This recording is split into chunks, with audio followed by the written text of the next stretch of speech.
Então, a primeira delas, a distribuição uniforme.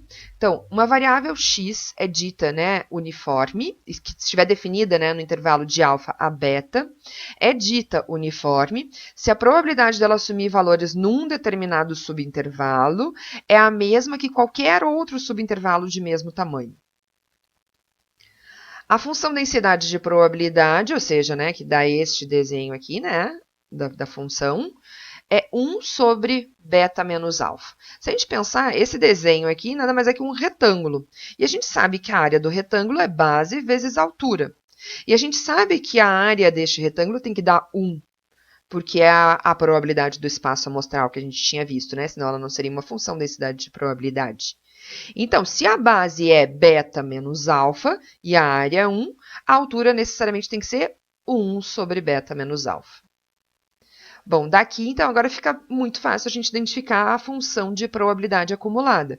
Então, se eu pensar num determinado valor x qualquer, vamos supor esse x que eu coloquei aqui, qual é a probabilidade de x assumir valores menores, de nossa variável assumir valores menores que este determinado x? Ou seja, nada mais é que a probabilidade, né, a área, esta probabilidade nada mais é que a área deste retângulo aqui, que tem como base x menos alfa, e a altura 1 sobre beta menos alfa. Ou seja, está aqui justamente, né, o valor da nossa função de distribuição. E aqui eu já coloquei para vocês que se eu fizesse 1, né, que é a área toda, menos esta expressão, que é o retângulo da esquerda, me daria o resultado do retângulo da direita, a área, né, a probabilidade deste intervalo, que é obtido por essa expressão. A distribuição uniforme, então, vamos falar sobre seus parâmetros, ela tem 2 parâmetros, que são justamente os 2 intervalos da variável, onde a variável, né, o menor e o maior valor que a variável assume. E a gente poderia demonstrar que as medidas descritivas, né, então média e variância, aplicando aquelas fórmulas que a gente acabou de ver, seriam obtidas da seguinte forma. A média, beta mais alfa dividido por 2, a soma dos parâmetros dividido por 2, e a variância seria a diferença entre beta menos alfa, o parâmetro maior, né, maior valor da variável menos o menor valor da variável, ao quadrado dividido por 12. E aqui a gente tem um resumo, então, de tudo que a gente viu da distribuição uniforme. Então, agora vamos ver um exemplo para a gente entender. Vamos ver o primeiro exemplo só e o resto eu deixo para vocês exercitarem. Imagine que a gente tem uma variável aleatória contínua, x, com distribuição uniforme no intervalo de 5 a 10. E eu quero calcular qual é a probabilidade de x assumir um valor menor que 7. A gente viu, né? Então, se o meu valor alfa aqui é 5, este outro valor beta é 10, este meu x é 7, eu quero a área de 5 a 7, certo? Então, nada mais é do que se eu for colocar lá, ó, 7 menos 5 dividido por 10 menos 5. 7 menos 5 dividido por 10 menos 5, 2 quintos, 0,4. Ou seja, bastante simples a aplicação da distribuição uniforme. Tá? E da mesma forma, calcule então a letra B e a letra C. E aqui um outro exemplo onde a gente quer calcular média e variância e uma probabilidade de um intervalo, né, entre os valores definidos da variável, certo? Bom, então agora a distribuição exponencial. Imagine x, então, uma variável aleatória contínua que só assume valores não negativos. Se essa variável for determinada como o tempo decorrido entre ocorrências sucessivas de um processo Poisson, ela vai ter, então, uma distribuição exponencial. Só para a gente retomar, já vou mostrar agora no próximo slide, a gente tinha visto a distribuição Poisson e um exemplo muito clássico de utilização da distribuição Poisson são os sistemas de filas. E a gente usou um exemplo lá das chamadas telefônicas, por exemplo, numa central. A Poisson estaria contando o número de ligações no determinado período de tempo e a exponencial estaria medindo o quê? O tempo entre ocorrências sucessivas, ou seja, entre duas chamadas telefônicas. O tempo que transcorre entre uma e outra chamada telefônica. Então, para a gente entender, né, então, na distribuição Poisson, a variável aleatória é definida como o número de ocorrências, ou seja, de sucessos num determinado período de tempo, sendo a média das ocorrências definida como lambda. E na distribuição Poisson, a variável vai ser definida como tempo entre duas ocorrências, sendo a média de tempo entre as ocorrências igual a 1 sobre lambda.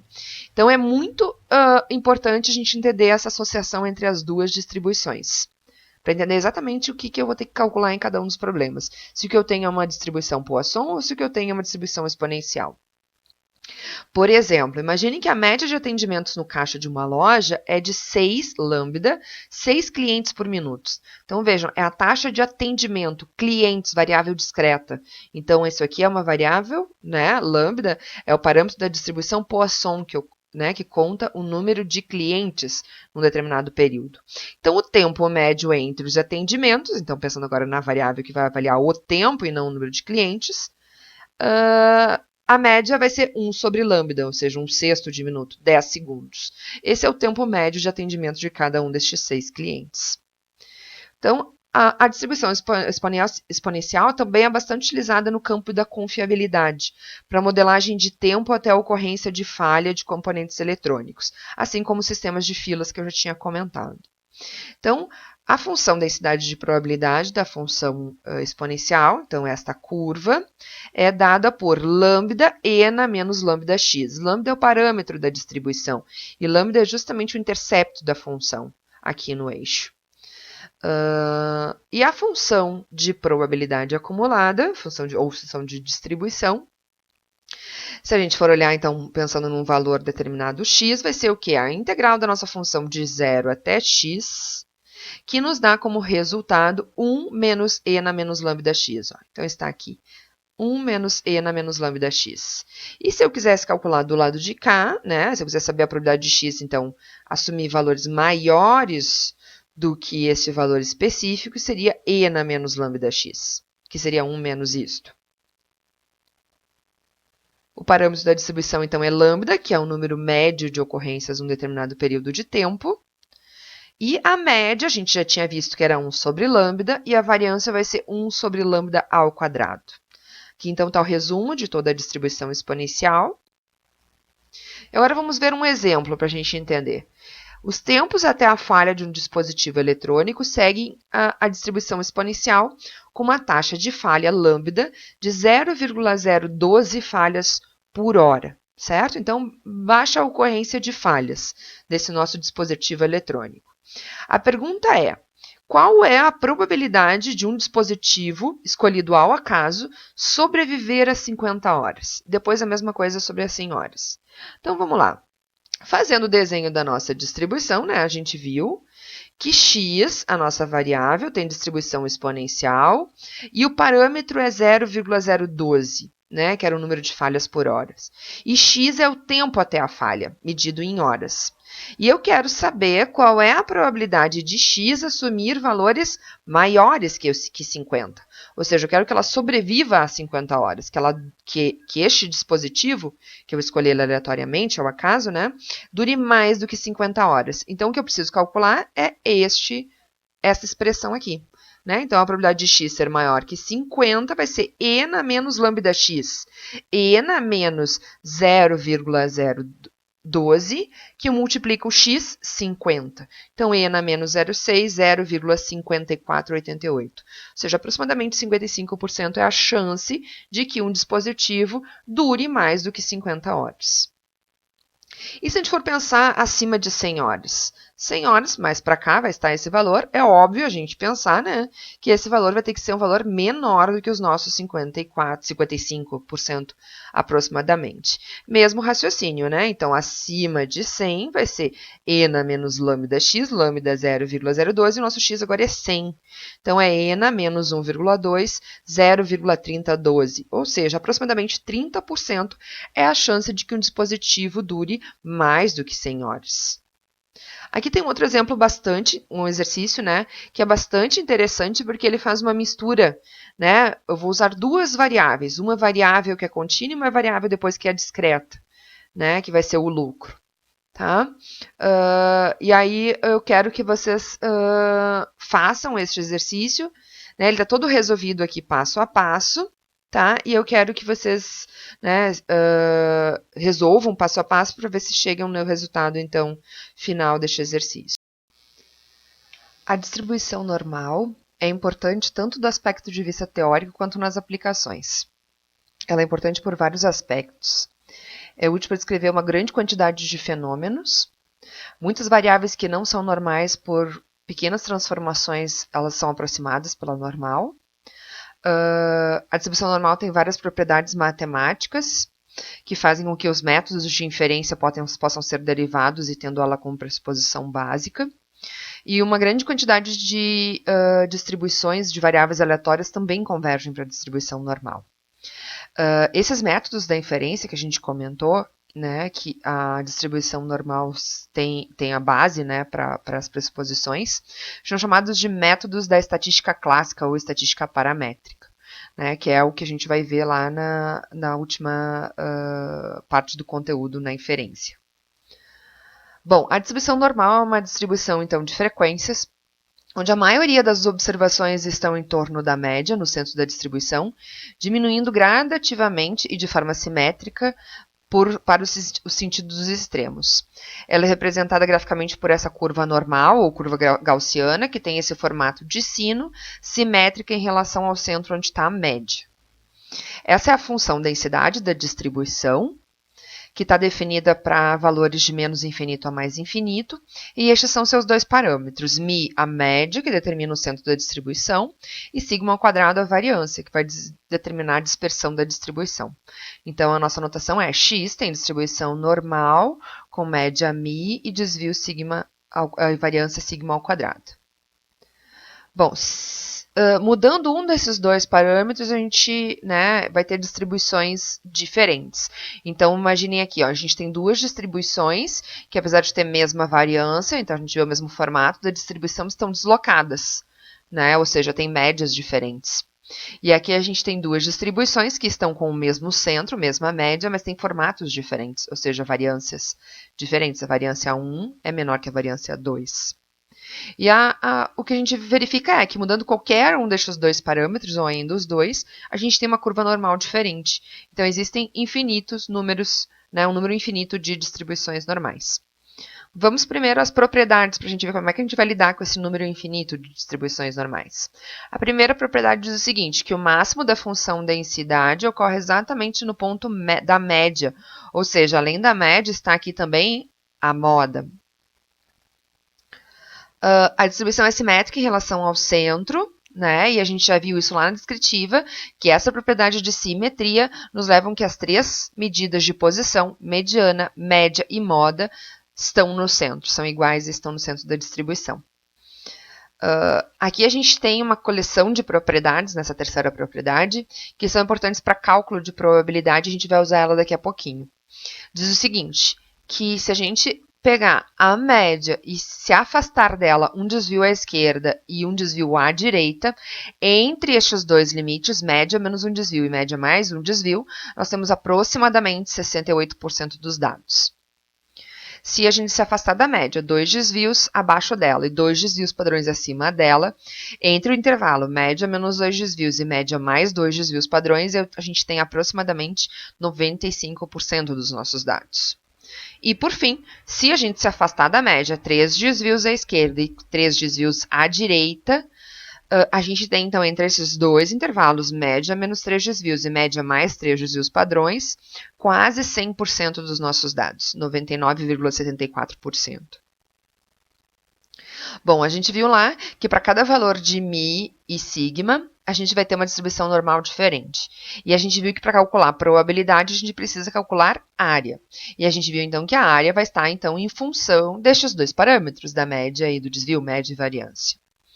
Para que a gente não tenha esse trabalho, né, de que cada vez que eu queira calcular uma área, uma probabilidade, né, eu preciso calcular as áreas desta distribuição, que não é uma distribuição simples de se integrar, a gente tem, então, uma distribuição normal chamada de normal padrão ou normal reduzida. E as áreas sobre a curva normal padrão foram calculadas e estão apresentadas numa tabela, que a gente vai utilizar, então, para os nossos cálculos. Então, vamos entender um pouquinho mais da distribuição normal padrão. A distribuição normal padrão é uma distribuição normal com média 0 e desvio 1, ou variância 1. o que aconteceu com relação a essa distribuição? A curva normal, então, foi dividida em pequenas fatias e as áreas foram calculadas com relação a esses cortezinhos na distribuição e estão lá na nossa tabela.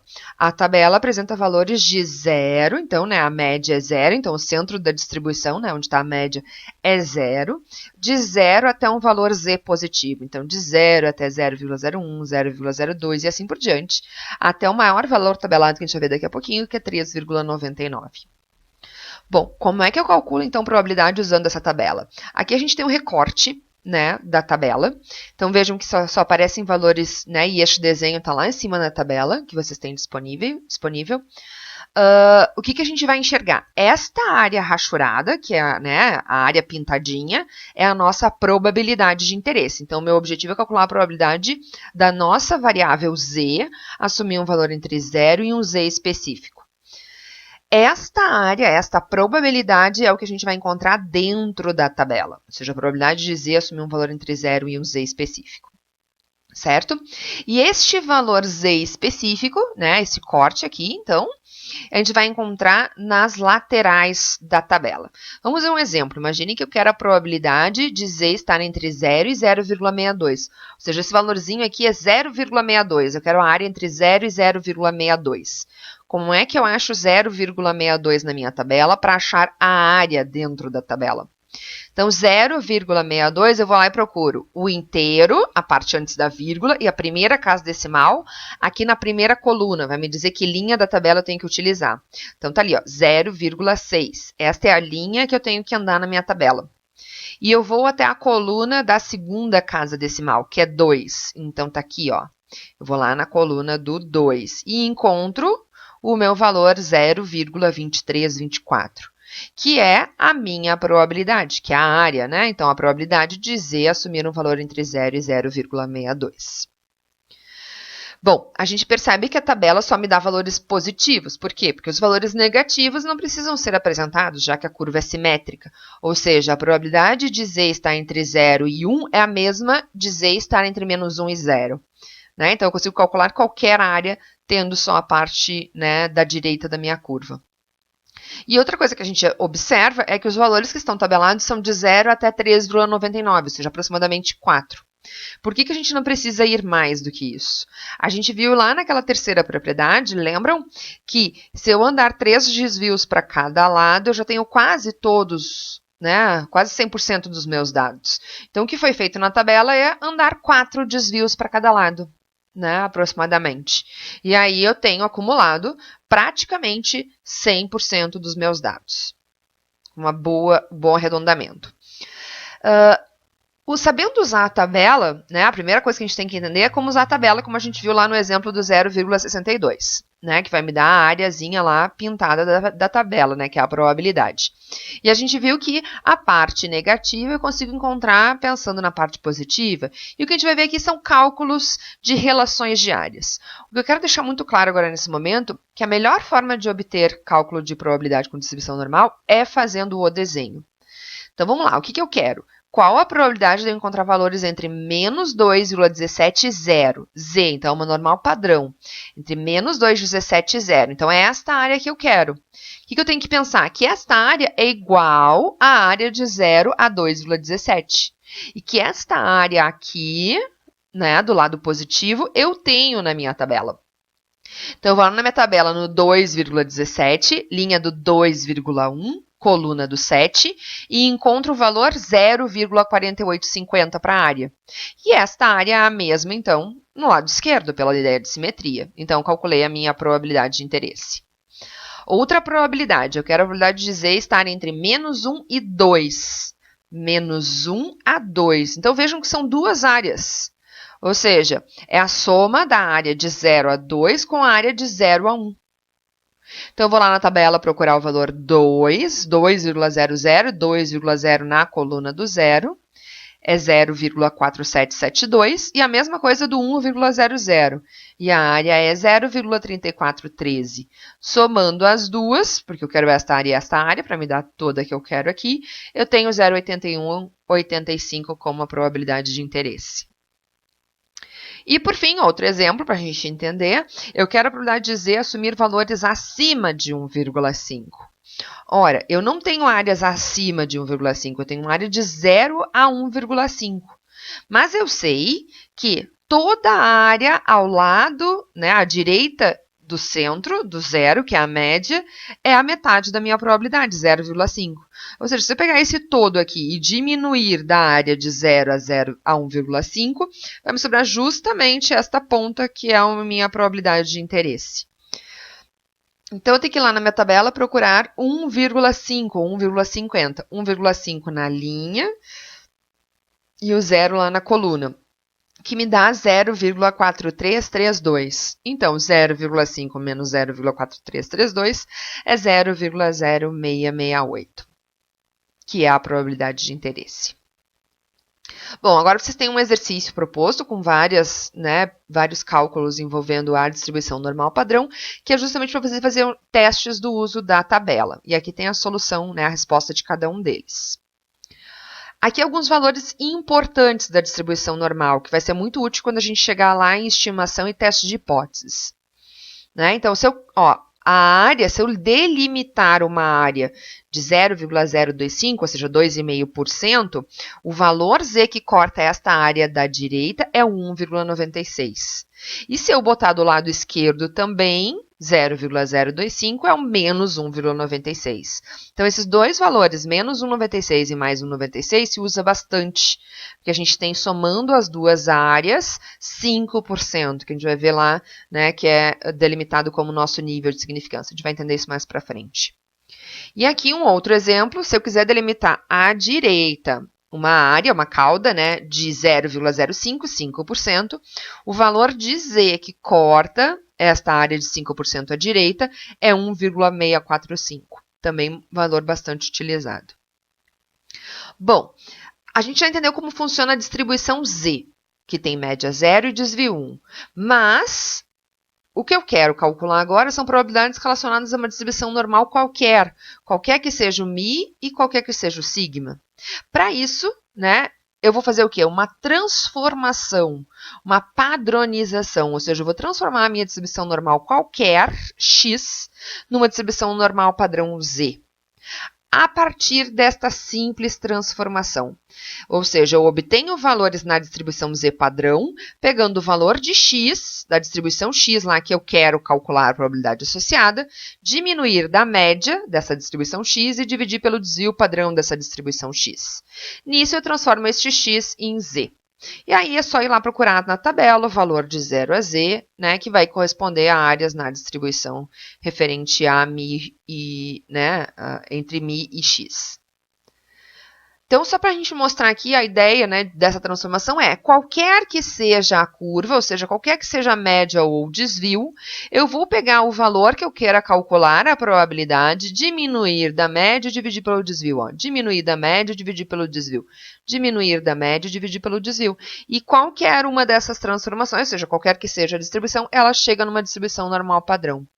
Então, o que a gente tem é, na verdade, a transformação vai mudar as variáveis, a escala da variável, mas não vai mudar a área que eu tenho entre estes extremos transformados. Ou seja, as áreas vão ser iguais.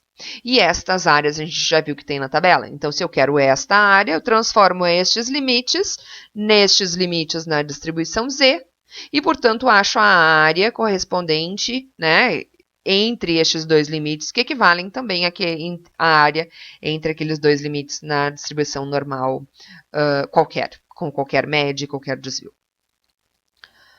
Bom, então, para a gente entender, vamos ver um exemplo. Sabendo que as notas de 450 alunos estão normalmente distribuídas, média 3,9 e desvio padrão 0,28, vamos determinar a probabilidade de um aluno ter nota maior que 4,27 e o número de alunos com nota superior a 4,27. Então, vamos ao primeiro caso. O que a gente quer? Qual é a probabilidade de um aluno ter nota acima de 4,27? Ou seja, eu quero esta ponta da minha distribuição normal, com média 3,9, está aqui o 3,9 no centro, e desvio padrão 0,28.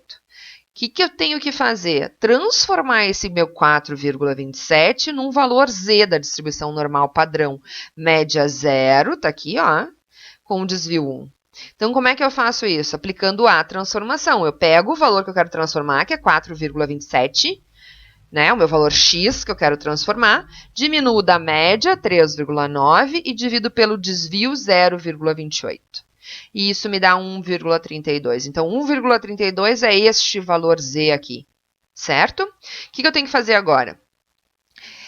Ir lá na tabela, 1,32 está aqui, ir lá na tabela, e eu sei que a tabela vai me dar sempre áreas de 0 até o 1,32. Então, esta área aqui, se eu for lá na tabela, procurar 1,3, né, aqui na primeira coluna, né, achando qual é a linha, e lá na coluna do 2, eu acho o valor 0,4066.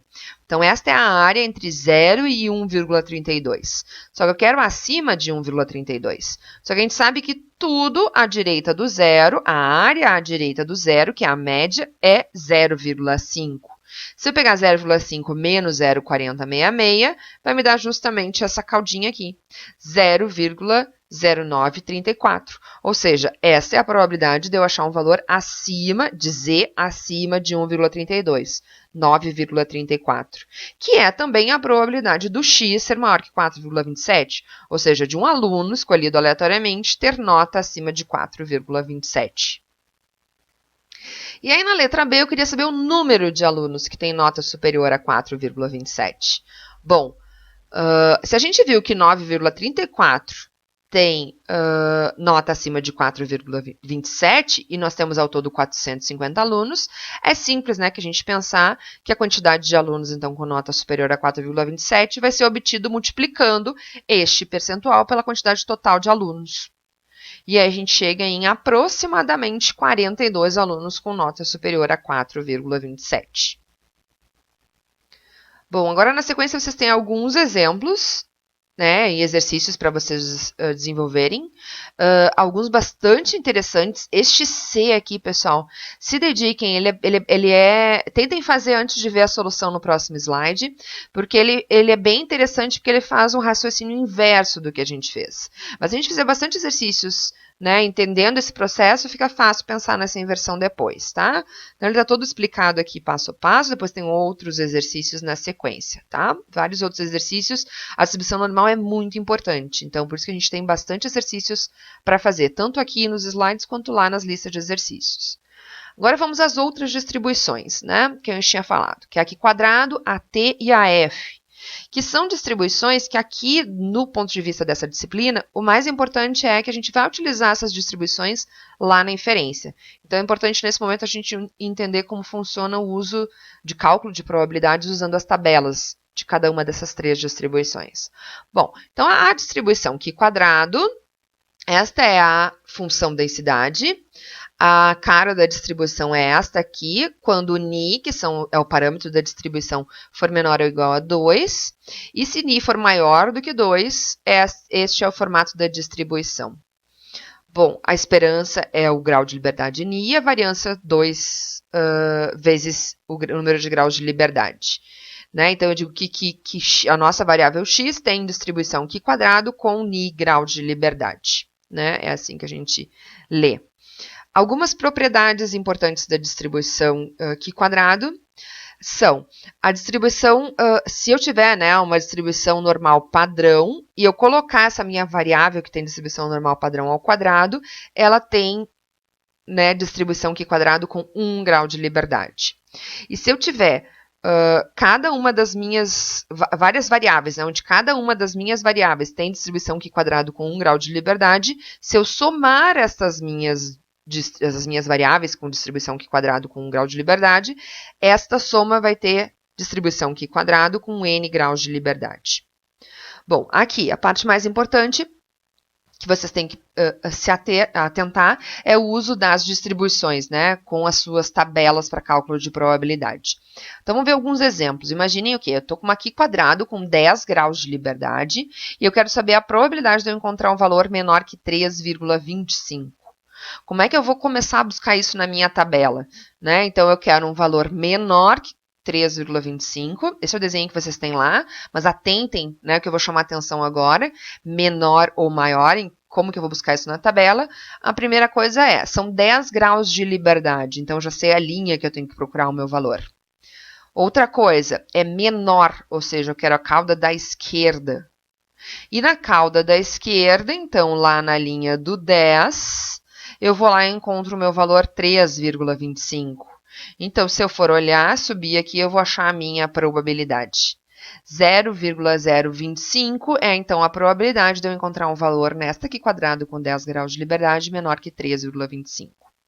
Agora, vamos pensar se eu quero uma probabilidade de achar um valor, né, maior que 23,21. De novo, né, 10 graus de liberdade, eu sigo nesta linha.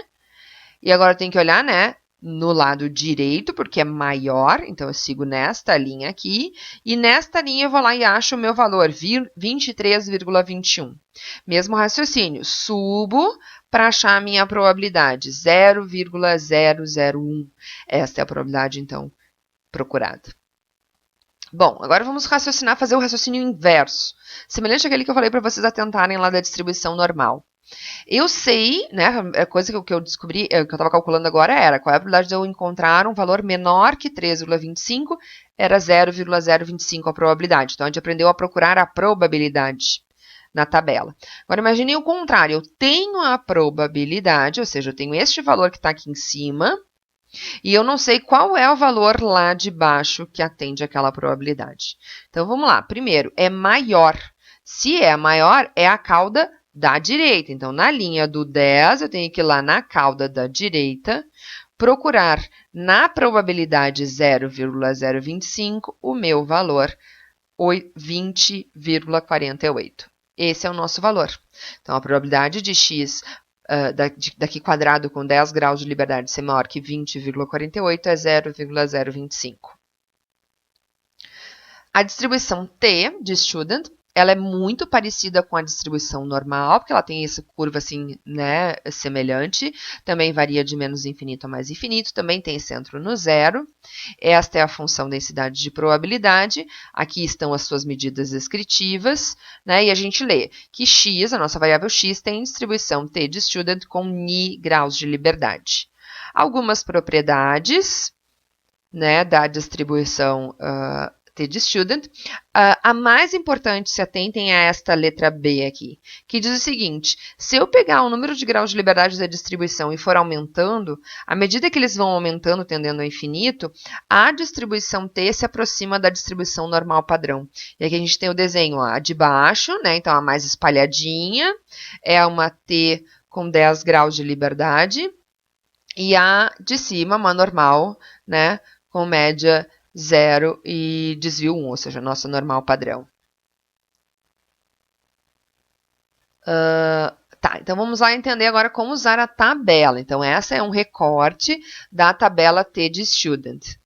Então, eu quero saber qual é a probabilidade de, na distribuição T com 10 graus de liberdade, então já sabemos que temos que ir nesta linha dos 10 graus de liberdade, eu encontrar um valor acima de 2,764. Então, eu vou lá nesta linha procurar o valor 2,764. Eu quero que seja maior do que 2. Então, para baixo, são as probabilidades maior unilaterais, um lado só. Então, é 0,01 a minha probabilidade. Se eu for para cima, o que a gente vai enxergar olhando para cima? Que 0,02 é o quê? A soma de duas áreas, ou seja, é a probabilidade que a gente acabou de calcular de ser maior que 2,764, mas também mais, né, somada, é a metade isto, né, somada com a probabilidade de ser menor que menos 2,764, pela ideia de simetria, ou seja, esses dois lados da distribuição T me dão aqui pela parte de cima os limites bilaterais, certo? Então, agora vamos pensar o raciocínio inverso, né? A gente viu que a probabilidade... A gente queria saber, né, qual era a probabilidade de achar um valor acima de 2,764. E a gente foi lá procurando na tabela e achou 0,01. Agora, imagine o contrário. Eu tenho a probabilidade 0,025 E eu quero saber qual é o valor que acima dele eu tenho a probabilidade 0,025. Primeiro, estamos na linha do 10, porque é uma T com 10 graus de liberdade. E é um lado só da tabela, 0,025, tá aqui. Então, eu sei que o meu valor é 2,228. Então, a probabilidade de achar um valor maior que 2,228 é 0,025. A mesma forma, né, para o lado esquerdo. Então, a probabilidade de ser menor que menos 2,228 é 0,025. Ou seja, se eu pensar na soma das duas áreas, 5%, é a parte de cima aqui, ó, 0,05, são os meus dois valores, menos 2,228 e mais 2,228. E a última distribuição que a gente vai ver é a distribuição F.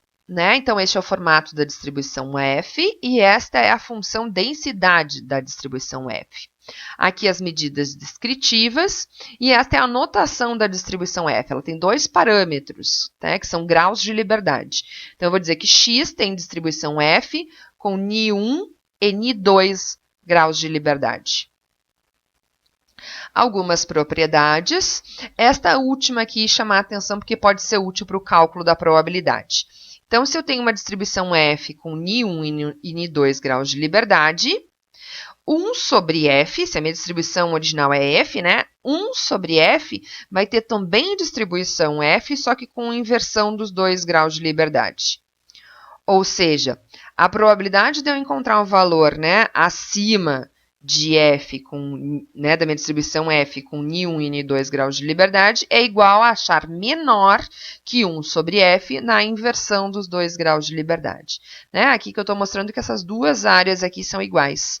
A área acima, né, Ni1 e Ni2, e a área abaixo de 1 sobre F, invertendo Ni2 e Ni1. Então, aqui eu quero calcular a probabilidade de eu encontrar um valor acima de 15,52 numa distribuição F com 5 e 4 graus de liberdade. Então, 5, ó, Ni1, grau de liberdade 1, 5, e grau de liberdade 2, né, o segundo grau de liberdade é 4. Então, já sei que meu valor tem que estar aqui, ó, um desses 4 valores. Está ali, ó, 15,52 o meu valor. Se eu andar para o lado de cá, eu acho a minha probabilidade. É 0,01 a minha probabilidade. Certo? Agora vamos fazer o raciocínio inverso. E se eu sei que a probabilidade é 0,05, qual é o valor que me dá a probabilidade maior, né? Que a probabilidade de eu achar valores maiores do que ele é 0,05. Tá aqui o meu valor, ó, 0,05. E se eu voltar, 6,26 é o meu valor. Certo? O raciocínio inverso que a gente tinha comentado.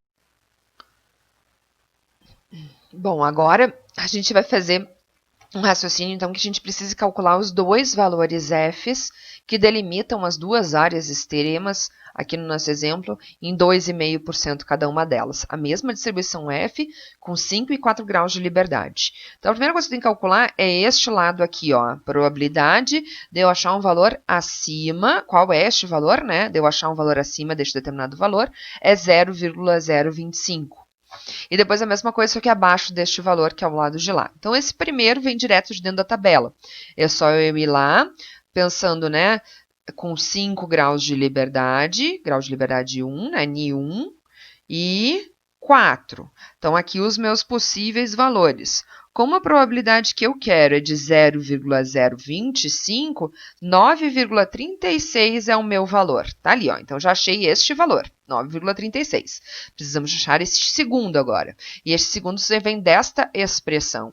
E aí, a gente vai usar, então, aquela nossa segunda propriedade, que diz o seguinte, que a probabilidade de eu achar um valor menor que a F é a mesma probabilidade de eu achar maior do que 1 sobre o F, invertendo os 2 graus de liberdade. Então, aqui era 5, 4, agora é 4 e 5. Então, vejam que para eu achar este valor todo aqui, né, eu tenho aqui lá 4 graus de liberdade, Ni1, e 5, Ni2. Então, estão aqui os meus valores, possíveis valores. Como a minha probabilidade é 0,025, 7,39 é o meu valor. E este valor aqui, né, esta fração, vale 7,39. Ou seja, este nosso valor aqui vai valer 1 sobre 7,39.